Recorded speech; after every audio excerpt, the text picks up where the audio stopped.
Climate action as an investment opportunity. The case of EU-UNEP Africa Low Emissions Development Strategy, Africa-led project.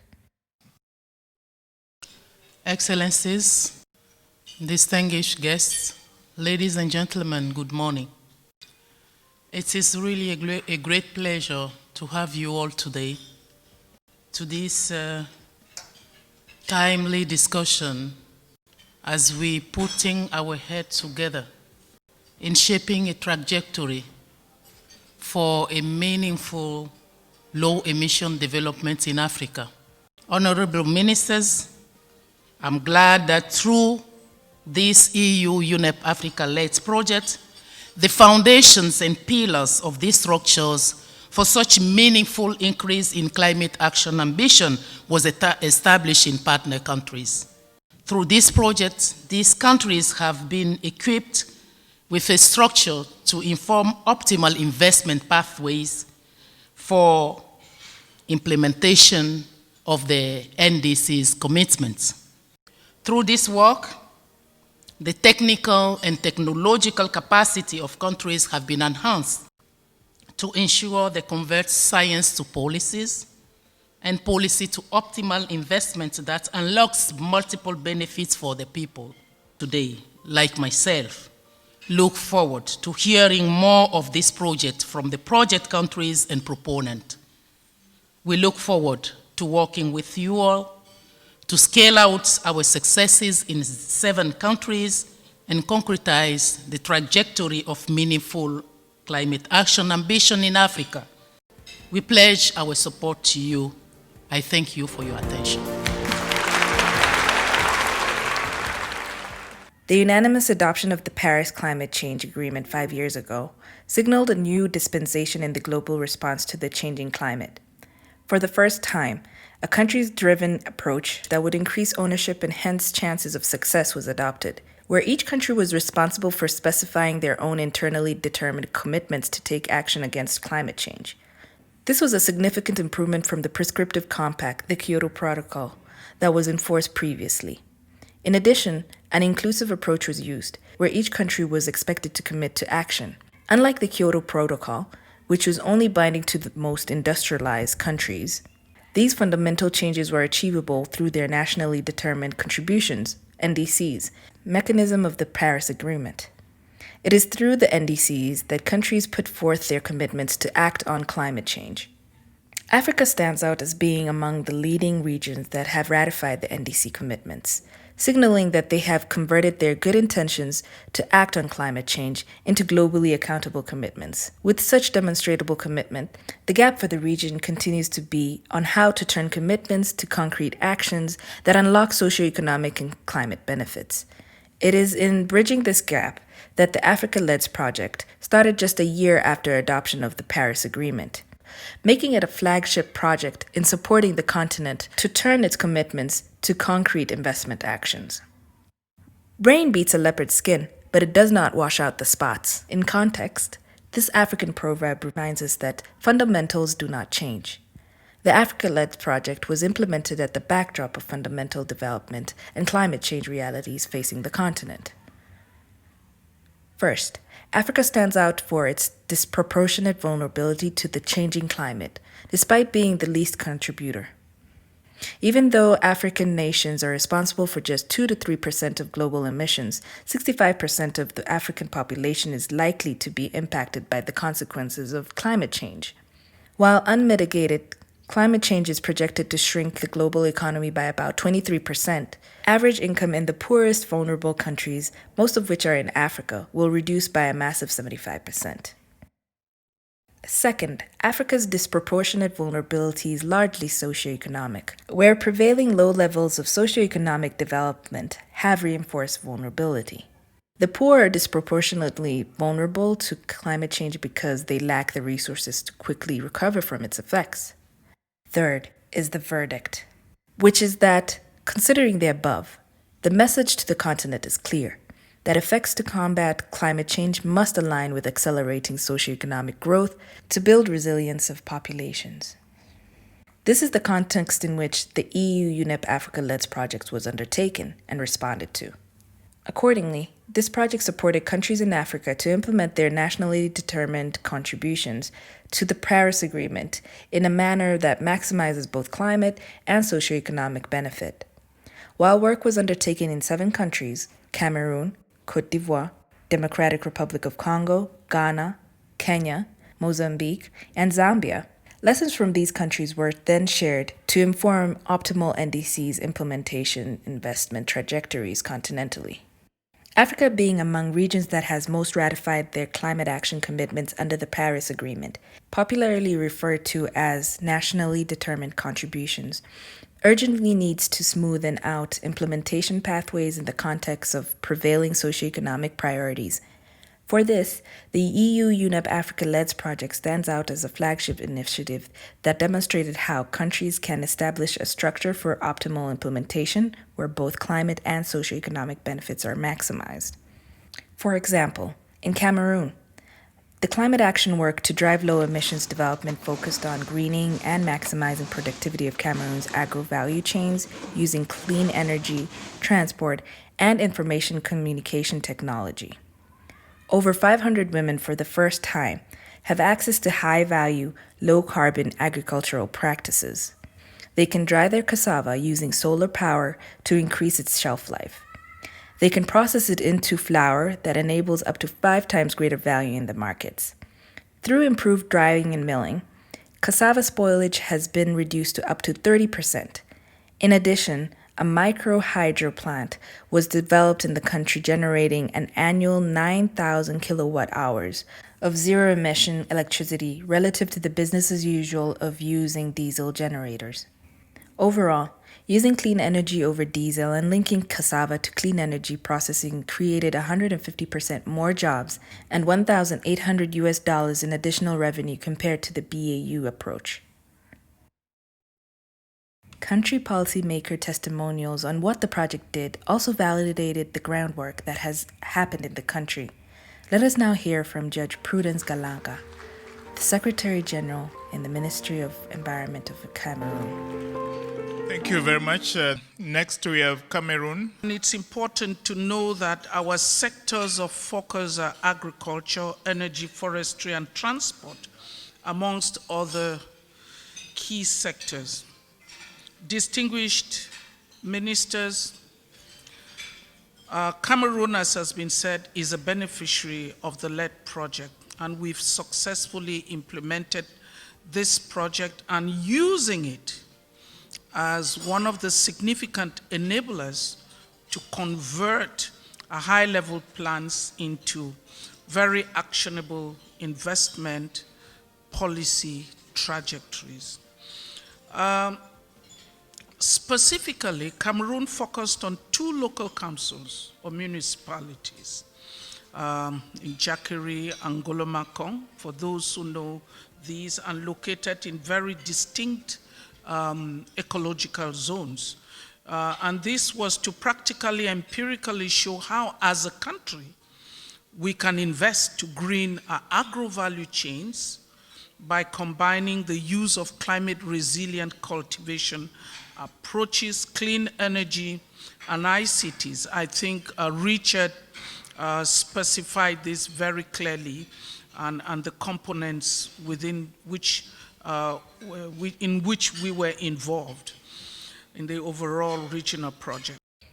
The first level was the country's expertise for climate modeling. This, she noted, was enhanced to go beyond forecasting silo environmental impacts to simultaneously forecast climate and socioeconomic impacts, which for the first time aligns the country's investments in realizing the economic development blueprint, the Vision 2035, with climate actions. The second level was the youth. Galega highlighted with appreciation that due to the project demonstrating enterprise opportunities of climate action and NDCs in sectors beyond the environment, such as ICT, the project attracted participation of youth. Specifically, youth with ICT skills and software development were engaged and guided to adapt these skills towards developing analytical tools that inform on optimal pathways to implementing NDCs, where both climate and socioeconomic aims are maximized. She noted that through this trajectory of demonstrating enterprise benefits in climate actions and NDCs, where multiple sectors are converged, Cameroon could create 5 million more assorted jobs in multiple sectors, including its agro value chains as core and complemented by ICT, clean energy, and transport. This is relative to a business as usual approach of considering environment as a silo undertaking and sectors in disparate silos. The engagement of the youth was a major discussion point with non-participant countries who were interested to find out how youth could be attracted to create enterprises through climate action, to which the response is that the continent urgently needs to divest from seeing climate action as a silo, for which the Africa-Led Project approach provides an example of how this can be structurally actualized. It is worth noting that each year, over 12 million youth join the labor market in Africa to compete for just 3 million jobs, and having NDCs as a practical tool for jobs and enterprise creation is a matter of significant interest to Africa. In conclusion, it's noted that the project structure was now informing development planning at both national and subnational levels, where the government is actively implementing reforms on decentralizing development. Speaking on behalf of Honorable Dr. Dennis Wanchinga, Zambia's Minister of Water Development, Sanitation and Environmental Protection, a representative from the ministry highlighted that their NDCs are packaged within the context of the country's high-level economic development business blueprints, namely the 7 National Development Plan and Vision 2030. He noted that these are to ensure that Zambia attains high middle-income country status by 2030, and that they consider NDCs as additional tools for achieving their socioeconomic imperatives and their approach synergies, both adaptation and mitigation. In terms of undertaking the low emissions development strategy, I will just highlight a few things in terms of the context. In terms of the context, our NDCs were essentially represent overarching low emissions development plans that were committed, that as a country we are committed and we are packaged within the 7th National Development Plan and the Vision 2030 of the country. So basically these are our high-level economic development blueprints to ensure Zambia attains high middle-income status by 2030. In terms of how it was integrated, our NDCs are tools for achieving our socio-economic imperatives. Among priorities targeted by achievement by 2030 is to synergize adaptation and mitigation. This covered key sectors such as the forestry, climate-smart agriculture, upscaling, renewable energy, among others. We are set to review our commitments for the post-2030 period among key gaps that need to be bridged in order to strengthen our capacity in terms of data-driven policy making. This is primarily critical to ensure we prioritize our investment in areas that maximize both environmental and socio-economic benefits. I'll quickly go to the entry into this project. We want to thank EU and UNEP for this project intervention, where we established a decision support structure that will ensure that our NDC's implementation investments align with unlocking our primary socio-economic priorities. He noted that the project supported the country to put in place a modeling and policy structure that will ensure NDCs optimally drive realization of their socioeconomic imperatives, adding that the matter has been taken up by the Council of Ministers as provided for in the Zambia National Policy on Climate Change, and that the results are on track to inform updates to their NDC commitments, especially in small-scale renewable energy and forest regeneration. He also noted that through the project, Zambia's capacity for bridging science policy implementation gaps had been enhanced, primarily from the dimension of ensuring that what environment stakeholders do ends up informing and contributing to mainstream socioeconomic development in the country. Ghana's representative, speaking on behalf of the Minister of Environment, Science, Technology, and Innovation, Honorable Professor Kwabena Boateng, noted that the project was timely in bridging gaps in key areas of the country's social development, domestic energy. Your Excellencies and all distinguished guests, I'm glad to be presenting this for Ghana. And I'd like to start with acknowledging UNEP and the European Commission for their support for this project. Now, as many of you may be aware, Ghana enjoys a very enviable position when it comes to electricity access. I mean, as of the beginning of this year, we have about 86% of our households enjoying access to electricity.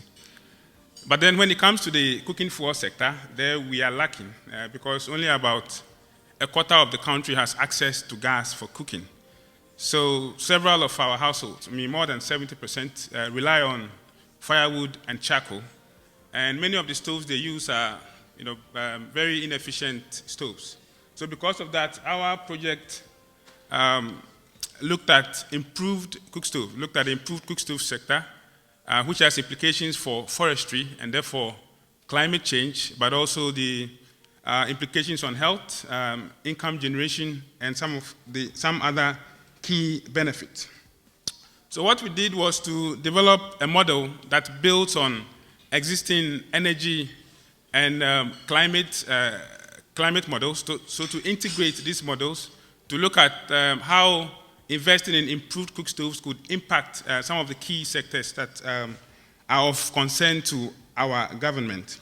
And these are the key numbers. So we looked at investing in 2 million improved cook stoves for the cook stove sector. And some of the key parameters that we realized are as follows.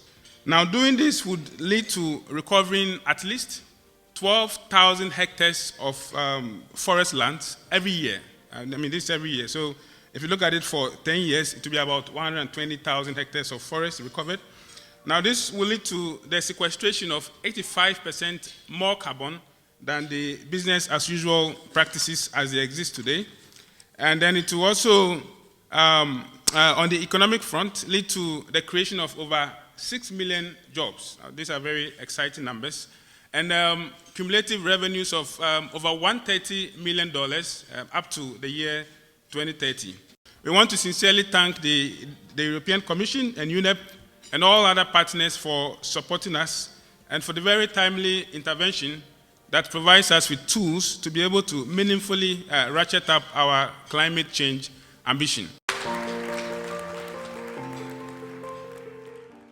He noted that while the country has made strides in enhancing electricity access to over 80% of households, it was lagging in the domestic cooking energy, which sees over 70% of its population rely on firewood and charcoal and use of inefficient stoves.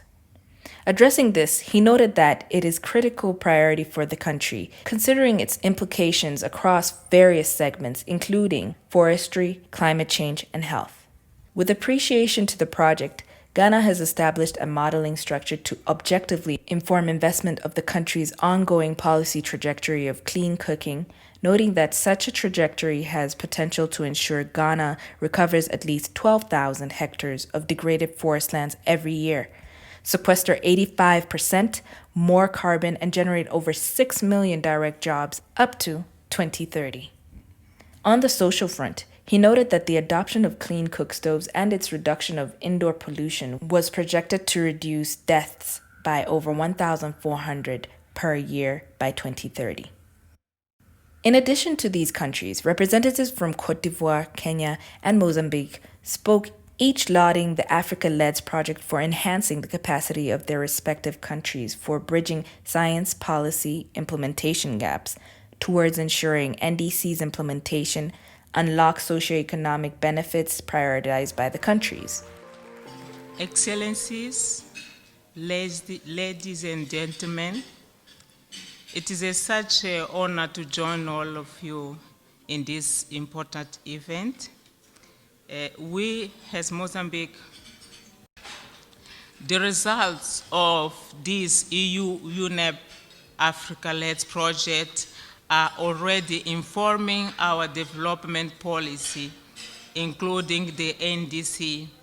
Our National Irrigation Institute under the Ministry of Agriculture and Food Security is preparing proposal to scale out solar powered irrigation across the country based on the modeling results.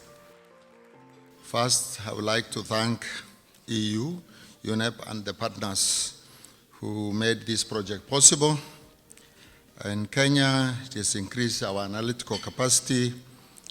The team has created an analytical tool to inform implementation investment decisions to protect forests and the ecosystem. Having used the tools, they looked at modern, clean cooking stoves, which showed that it reduces by 23% the household use of energy. 2.9 million tons of charcoal was saved annually. When upscaled, the model says we'll be saving 1 billion by the year 2030. Bonjour tout le monde. Excellence, la Côte d'Ivoire, à l'instar de tous les pays du monde, a proposé sa contribution nationale déterminée au niveau du climat à la veille de la COP 21 à Paris. Notre ambition est de réduire nos émissions à l'horizon 2030 de 28% et le focus sera mis sur 3 secteurs prioritaires: l'agriculture, foresterie, l'énergie et les déchets. Et justement, le projet Africa Leads s'est orienté sur ces 3 secteurs, avec comme Dr Richard Mougan l'a indiqué, 2 composantes. Une composante démonstration et une composante modélisation de notre stratégie de développement bas carbone LEDs. In thanking the European Commission for investing in low emissions development in Africa and UNEP for its technical support, countries call for the urgent need to replicate successes of the Africa LEDs project continentally as the framework for NDC's implementation in Africa. The European Commission, represented by Ms. Astrid Schomacher, the Director for Global Sustainable Development, thanked UNEP for its technical support to member states and lauded the countries for their participation in the project. This event today is not so much about us from the European Union talking, in fact, not at all. It's about us listening to you, to your experiences. I just wanted to say from our perspective, of course, first of all, again, thank you very much to the countries that shared their experience with us today, and to Dr. Richard Munang for guiding and leading this project.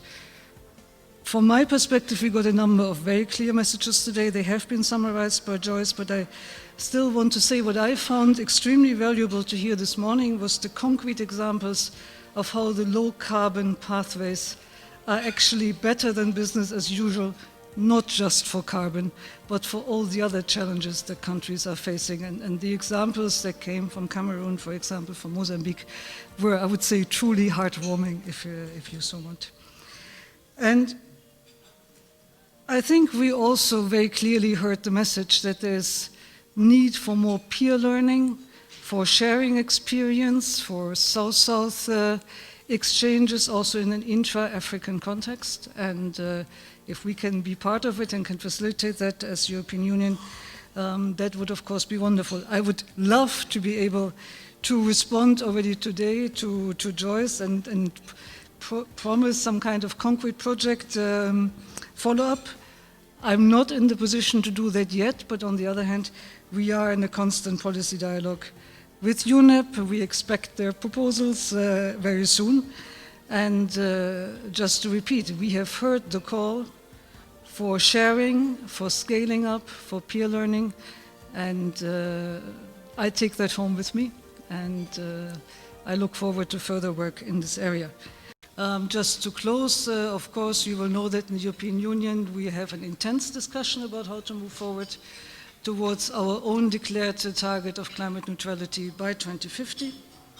Our own long-term vision will be submitted to the UNFCCC next year. We're in the process of updating our own NDCs. All of that is not really of interest today. We are focusing on the work that's going on here. I want to express my sincere gratitude, particularly to Dr. Richard Munang for the work done on the project, and I'm looking forward to hear all of the experiences that you have made. Thank you.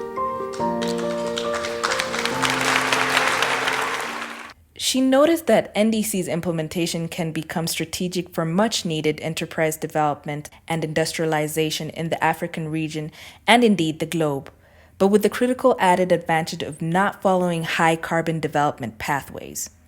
She added that while this was not easy, it remained achievable, and a critical component to this end is analytical models, tools, and strategies to inform optimal investment policy decisions. She thanked countries for demonstrating this possibility and pledged that such demonstration of tangible socioeconomic and enterprise benefits of NDCs was a major incentive for continued EC investment in low emissions development in the continent. UNEP's Deputy Executive Director, Ms. Joyce Masuya, thanked countries for implementing the project and the EC for its partnership that goes beyond projects to strategic level engagement of member states. Good morning, Excellencies, ambassadors, colleagues, ladies and gentlemen. And thank you, David and Richard, for inviting me to say perspectives. I will not try to close a very rich conversation and feedback. It's been very good to sit down and to listen to member states, 6 out of the 7 countries that presented. But what I would say is from UNEP's perspective, one, we are very delighted that we've partnered with the EU, Astrid and the team. We express our heartfelt thanks for this partnership, which goes beyond science, but really work at the country level. So thanks to the EU. To member states, very, very many thanks for sharing your perspectives, your lessons. I would like to build on the point that was raised by the delegate from Kenya, I think from Finance Ministry. I think today it's fair we've heard a lot on the what the project has delivered in different countries, NDCs, climate change, capacity building, modeling, youth, jobs creation. If we are to support the transition from a project to program to scale, we also need to share more on the how, but also recognizing that each country is different, and even within the country, there are sub-country nuances that have to be taken into consideration. 2, building on what member states also have mentioned, there were lots of feedback on capacity building, how the 2 components of the projects have actually helped to bring different sectors at the table to help implement the NDCs, help us help the countries more by sharing the results, the concrete results quantitatively or qualitatively. So when I'm trying to ask Astrid for more money, that will empower me to get more support for the member states. But in sum, I want to thank the team. Thank you for giving us a lot of feedback. This has been very, very helpful, and it's been extremely delightful to hear, especially from the member states. Thank you very much.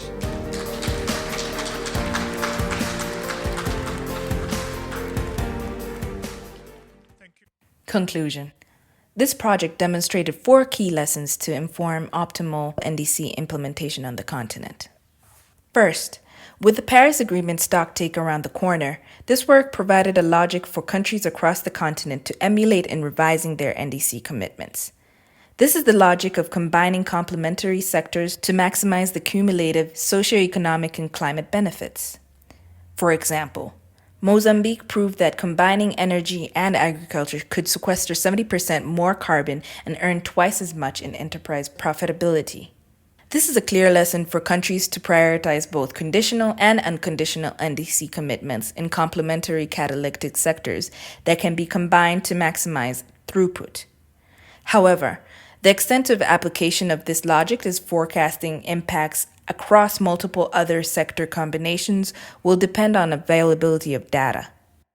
Countries need to invest in developing extensive data sets coveting multiple other NDC priority sectors that will come online with future development to ensure they make use of the logic and analytic decision tools. Second, while policy is the biggest driver of change, integrating low-emission development lessons into policy for uptake in investment is not a linear process.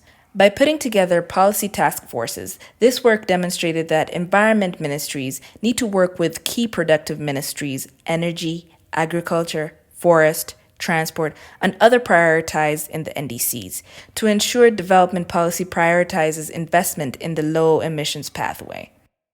This is a lesson on how low emissions development priorities can be taken up for investment by mainstream development policy. Third, among the leading socioeconomic priorities for Africa is the need to create no less than 12 million jobs each year. This work provided modeling tools that countries could emulate to ensure they accurately establish areas of NDC investment with key socioeconomic benefit in jobs and enterprise opportunities. Cameroon proved through their model that their country can create 5 million more jobs if they prioritize the low emissions pathway. They proved that a country could invest in the sector popular amongst the youth, like ICT, and link them to enable productivity maximization in economically inclusive sectors like agriculture and energy to unlock more youth-friendly jobs while lowering emissions. Fourth, this work has established a timely foundation for ramping up South-South cooperation in the area of NDC implementation towards achieving low emissions development.